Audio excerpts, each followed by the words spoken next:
আজকে আমি আপনাদেরকে দেখাবো যে আমাদের আসলে জামদানি শাড়িগুলোকে আমরা কিভাবে ভাঁজ করি। তো নরমালি কিন্তু একটা জামদানি শাড়ি ভাঁজের উপরেও এটার যত্নটা অনেকটাই ডিপেন্ড করে।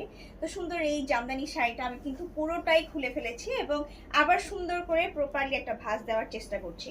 তবে আমার মনে হয় আপনারা এভাবে না পারলেও একটা জামদানি যদি একটু পারফেক্টলি একটু সুন্দরভাবে ভাঁজ করে রাখেন সেই ক্ষেত্রে কিন্তু শাড়িগুলো আপনার ভালো থাকে। যেমন আমার এই শাড়িটা আমি খুলেছি এবং এটা যেন রিভার্স না পড়ে এই জন্য আমি সেম ভাঁজের উপরেই কিন্তু ভাঁজ দেওয়ার চেষ্টা করছি, যেমনটা আসলে আমরা আমাদের সেটগুলোতে যেভাবে অর্গানাইজ করি, যেভাবে ভাঁজ করে রাখি সেইভাবেই ভাঁজ করে রাখার ট্রাই করছি। অনেক সময় দেখা যায় যে আমাদের শাড়িগুলো পাঠানোর পরে, এটা আমি বলবো 1% 2% আপুরা একদম পুরো ভাঁজ খুলে মানে একরকম মোচড়ায় শাড়িগুলো পাঠান।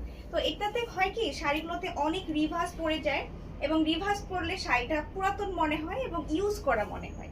তো যে কারণে কিন্তু একটা জামদানি শাড়ির ভাঁজটা আমরা বিশেষভাবে খেয়াল করি যাতে এটাতে রিভার্স না পড়ে এবং আগের ভাঁজেই যেন আমরা ভাঁজটা করি। এবং আপনারা যারা আসলে ব্যবহারের জন্য শাড়িগুলো নিচ্ছেন, পরার পরে একটু সুন্দরভাবে ভাঁজ করবেন, তাহলে শাড়িগুলো দেখা যায় যে নতুনের মতো থাকে, স্ক্র্যাচ কম পড়ে এবং সেটা কিন্তু বেশি দিন ধরে আপনি পরতে পারবেন এবং কাটা ওয়াশের প্রয়োজনটা পরে আসে।